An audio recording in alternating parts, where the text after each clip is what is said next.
विद्यमान। आप बताइए कि इसमें कौन कौन से रस हैं।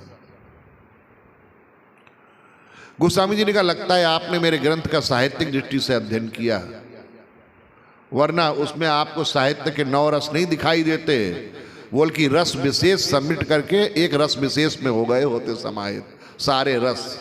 बोले रस विशेष का आपने उल्लेख नहीं किया, मैं तो उसके बारे में नहीं जानता हूं। उनका मैंने तो लिखा है, रामचरित जे सोनत अघाई, रस विशेष जाना तिन नाही। और जिसे रस विशेष मिल जाता है उसे संसार का फिर कोई रस पाना बाकी नहीं रह जाता है, सारे रस उसके लिए सीठे हो जाते हैं।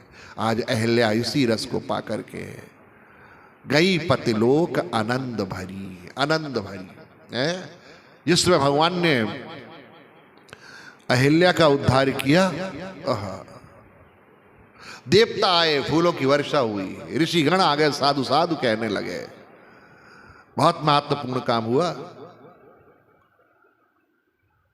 हमारे गुरुजी कहते थे, भगवान की एक विशेषता है, बहुत सी विशेषता है। रामायण में एक चौपाई है, गई बहोर गरीब नवाजू, सरल सबल साहिब रघुराजू। इसका अर्थ है कि भगवान गई हुई चीज को लौटवा देते हैं। हाँ, ये चौपाई का लोग व्यक्तिगत जीवन प्रयोग करते हैं। अगर कोई पैसा चला गया हो, वस्तु चली गई हो, ना मिल रहा हो, कठिनाई आ रही हो, तो इसका अनुष्ठान करना चाहिए। तो भगवान का स्वभाव है, गई बहोर गरीब नवाजू, गई हुई चीज को वापस दिला देते। लेकिन लगता है ये काम तो कोई नेता भी कर सकता है, कोई अधिकारी भी कर सकता है। आपकी चीज चली गई है, वो अपने अधिकार के प्रयोग से वापस करा सकता है। पर एक चीज ऐसी है, हमारे गुरुजी के गुरुजी कहते थे, जिसको कोई वापस नहीं करा सकता है, वो है किसी नारी का सतीत्व। अगर किसी नारी का सतीत्व चला गया तो दोबारा वापस नहीं आ सकता है। लेकिन भगवान राम ने तो वो भी कर दिखाया, इससे बड़ा आश्चर्य क्या हो सकता है। अहिल्या का भगवान ने सतीत्व भी वापस ला दिया। वे मन से ही नहीं बदली, तन से भी बदल गई। पहले बाल विवाह होते थे, बाल अवस्था में विवाह में कन्या नहीं जाती थी ना, विवाह में तुझ 5 साल की 7 साल की नहीं जाती थी अपने पति के साथ। बड़े हो जाने पर जब गौना होता था तब जाती थी, और जब गौने में कन्या जाती थी तो ये आशा की जाती थी, माना जाता था वो पवित्र है।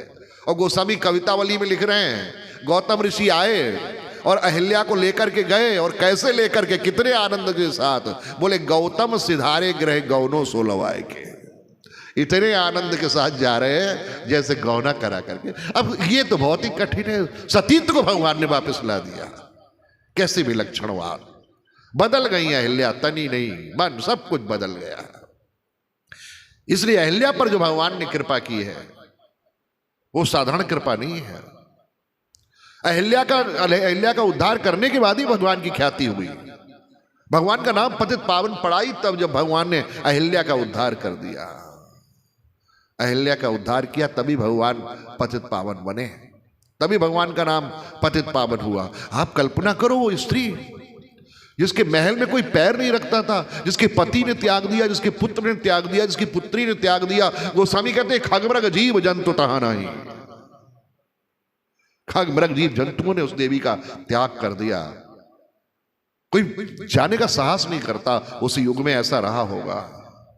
लेकिन भगवान राम गए, उसके महल में गए, उसके आश्रम में गए, अपने चरणों का स्पर्श देकर के पावन बनाया, उनका गौरव खोया हुआ उन्हें वापस दिलाया है।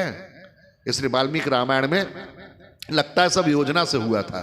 वाल्मीकि रामायण में जब विश्वामित्र जी सतानंद जी से मिलते हैं ना, सतानंद जी बेटे थे अहिल्या के, जो उनके पुरोहित थे जनक जी के, तो बात होती है विश्वामित्र जी में एक क्षण के लिए सतानंद जी से, तो एक शब्द कहते हैं, सारा कार्य वैसे ही हुआ है जैसे होना चाहिए था, अर्थात तुम्हारी माता का उद्धार हो गया है।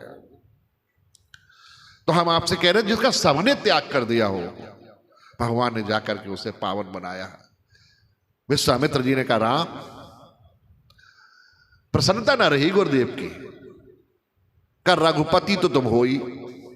भगवान राम रघुपति हैं, रघुवंश में पैदा हुए, इसलिए भगवान का नाम रघुपति है। और अम्बा कौशल्या उन्हें राघव कह के पुकारती हैं, राघव एक बार फिर आवो, गीतावली में। और कहा आगे चल करके तुम राजा भी बनोगे, तो राजा राम भी हो। तो कहा, बोले रघुपत राघव राजा राम, पूरी लाइन हो गई। कहा, बोले अहिल्या का उद्धार करके तुम पतित पावन भी हो गए।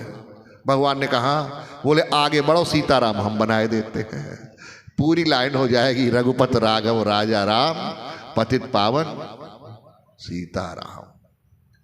अहिल्या का जब उद्धार किया भगवान ने, भक्तों को बड़ा आनंद आया। उन्हें लगा जब अहिल्या का उद्धार हो सकता है तो हमारा भी हो। इसलिए आप देखें रामायण में अहिल्या छाई हुई है, आपको एक भी कांड ऐसा नहीं मिलेगा। जो भी भक्त स्तुति करता है भगवान की, अहिल्या को जरूर याद करता है। हर जगह अहिल्या का नाम आया है। भगवान के भक्तों को बड़ा भरोसा मिला, बड़ी आशा मिली, अरे प्रभु ऐसा भी कर सकते हैं।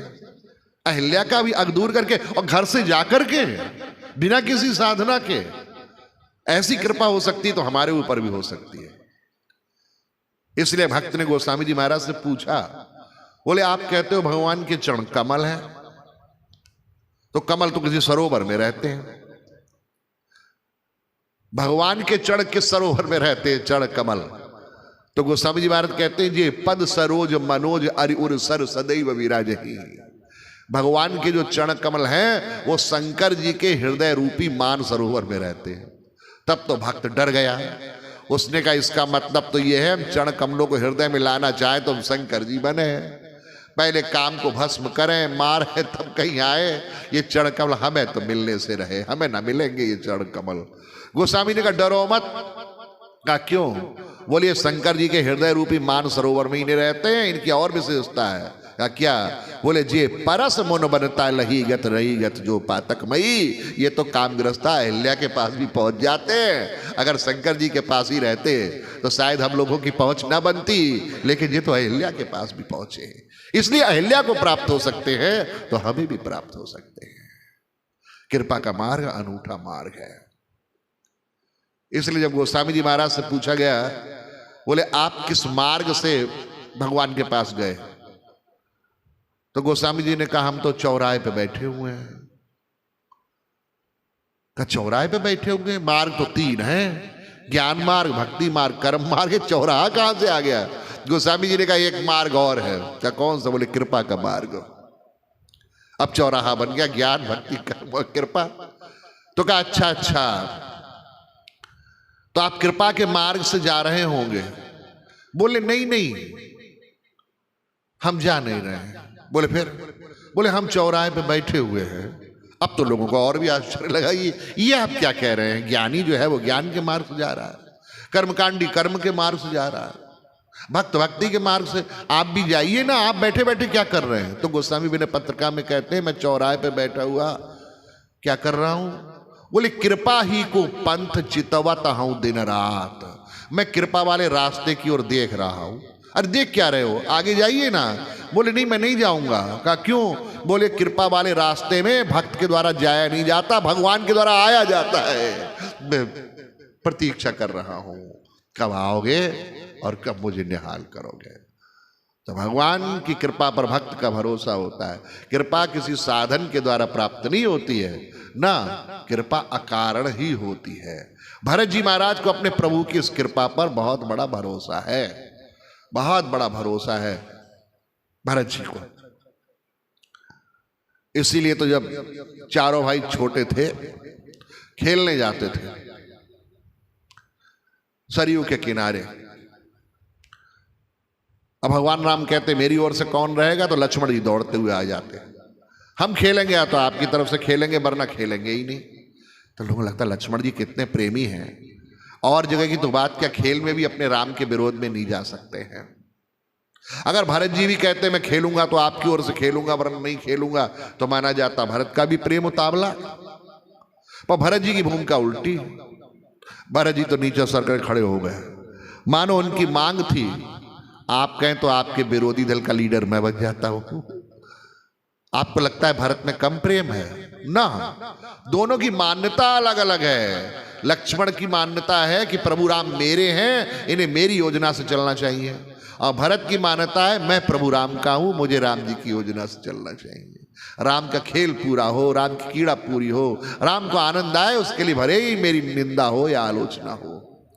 परिणाम ये होता राम और लक्ष्मण एक ओर, भरत और शत्रुघ्न एक ओर, राम लखन एक ओर भरत, रिपु दमन लाल एक ओर भय, सरयू तीर थल सुतल भूम तल गन गन गुइया बाट लहे।